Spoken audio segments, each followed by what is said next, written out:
अस्सलाम वालेकुम ख़वातीन व हज़रात, मैं हूं अहमद नदीम और हम आपको हादी की इंटरव्यू सीरीज़ में खुशामदीद कहते हैं।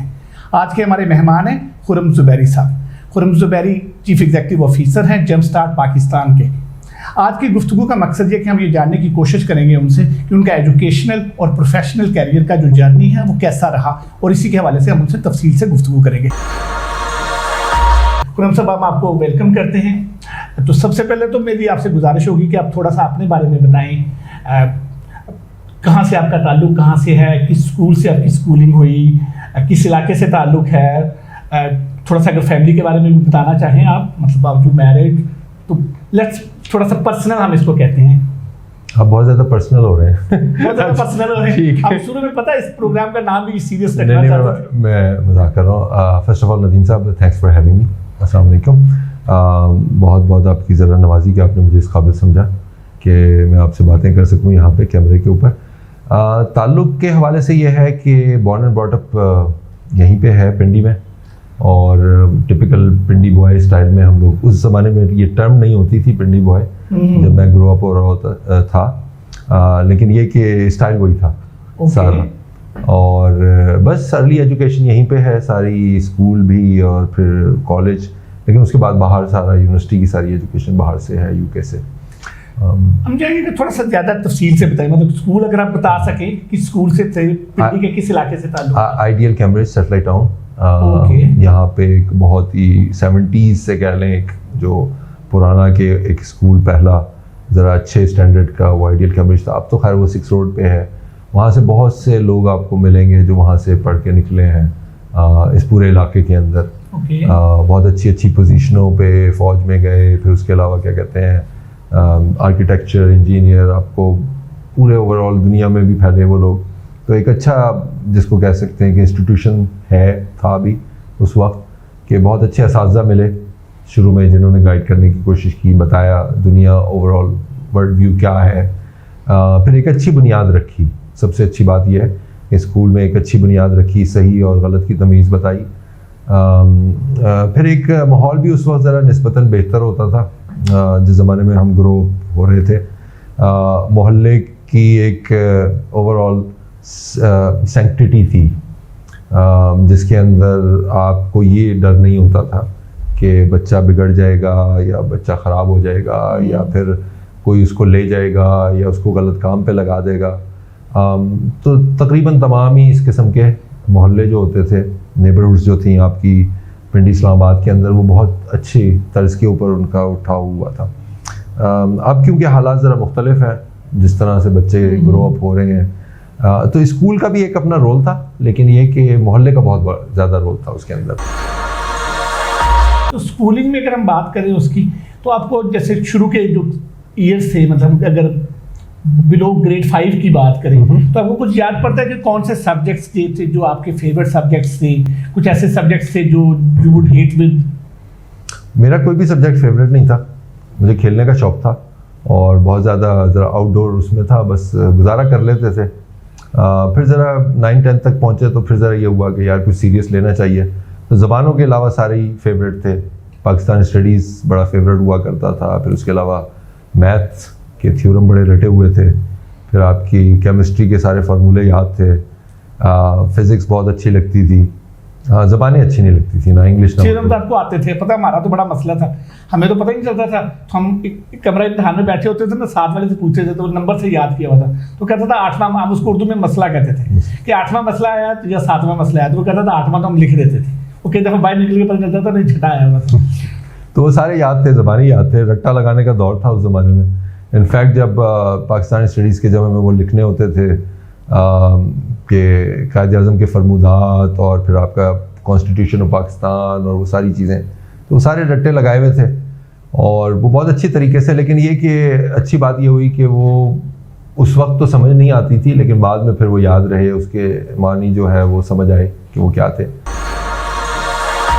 सब्जेक्ट्स कोई एज सच फेवरेट नहीं थे, बस ठीक था, टाइम था गुजारा। तो 9th में क्या लिया था आपने? मतलब आपको पता है ये पहला वो डिसीजन होता है जब आपके पास ऑप्शन होती है कि आपने साइंस की तरफ जाना है या आर्ट्स की तरफ जाना है या कोई और स्ट्रीम लेनी है। असल में अगर मुझे अंदाज़ा होता उस वक्त तो मैं शायद I would have opted for arts, लेकिन ये कि साइंस ज़्यादा अट्रैक्ट की कि यार जैसे हमने असल में आर्ट्स को एक सेकंड डिग्री दी हुई है कि हम कहते हैं कि यार ये कुछ लेसर एक स्टेज है। समझा जाता है कि वो जो नालायक बच्चे जो कम ज़हीन हैं वो आर्ट्स पढ़ेंगे और जो ज़हीन है तो वो साइंस पढ़ेंगे। तो वो इसी नुक्ते नज़र के साथ फिर हमने साइंस पढ़ी, तो हमने फिजिक्स केमिस्ट्री बायो जो है वो पढ़ते रहे। तो ये डिसीजन लिया किसने? आपने खुद डिसीजन लिया? पेरेंट्स का था, मतलब पेरेंट्स का इसमें कोई इतना डिसीजन नहीं था किसी भी हवाले से। जो मैं करना चाहता था वो मैंने किया। तो आपकी क्लास में भी ऐसे बच्चे थे जिन्होंने आर्ट्स लिया? आपके दोस्तों में 2-3 थे जिन्होंने और उन्होंने भी शायद इस वजह से नहीं लिया बल्कि इस वजह से लिया कि आसान है करना।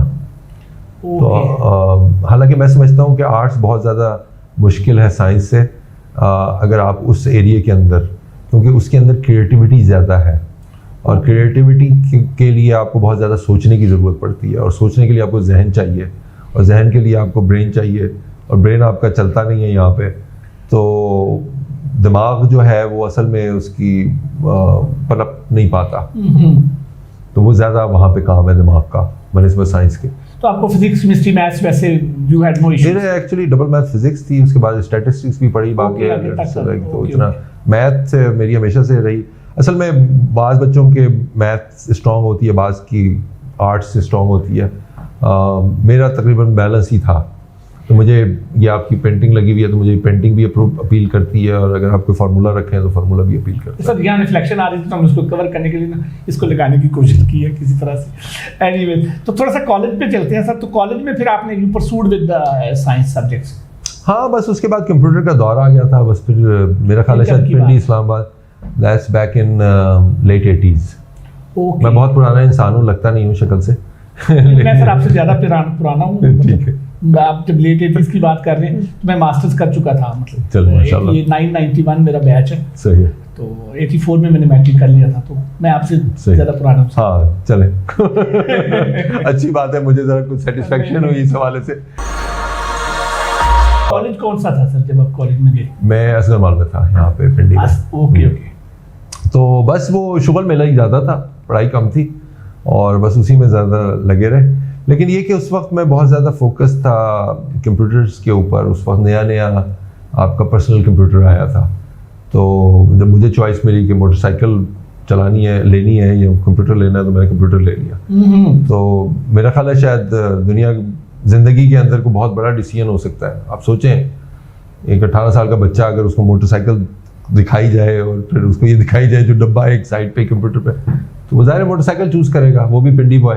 तो मुझे लगता है वो आपका पहला डिसीजन था जो आपने बहुत, हाँ कह सकते हैं, जिससे आपको फिर आगे कैरियर में फिर मैं उसी तरीके से। स्कूल में तो तब क्या सोचते थे? मतलब देखिए यहाँ बड़ा एक कॉमन सा क्वेश्चन है। अभी बच्चा पता है पंगूढ़े में होता है तो पेरेंट्स कह रहे होते हैं कि मेरी बेटी डॉक्टर बनेगी या मेरा बेटा इंजीनियर बनेगा या पायलट बनेगा। तो आप स्कूल में क्या सोचते थे? क्या आपसे ये क्वेश्चन किया जाता था कि बड़े होकर क्या बनोगे? लाइफ सेट हो जाए, ये स्लैंग काफ़ी बोला जाता है कि बस लाइफ सेट हो जाए किसी तरीके से। तो वो सेट जो सबसे ज़्यादा हो सकती है वो है फ़ौज। तो आप सबसे पहले फ़ौज का सोचते हैं, बच्चा जो सोचता है कि यार मैं जाऊंगा तो वहाँ सेट हो जाऊंगा।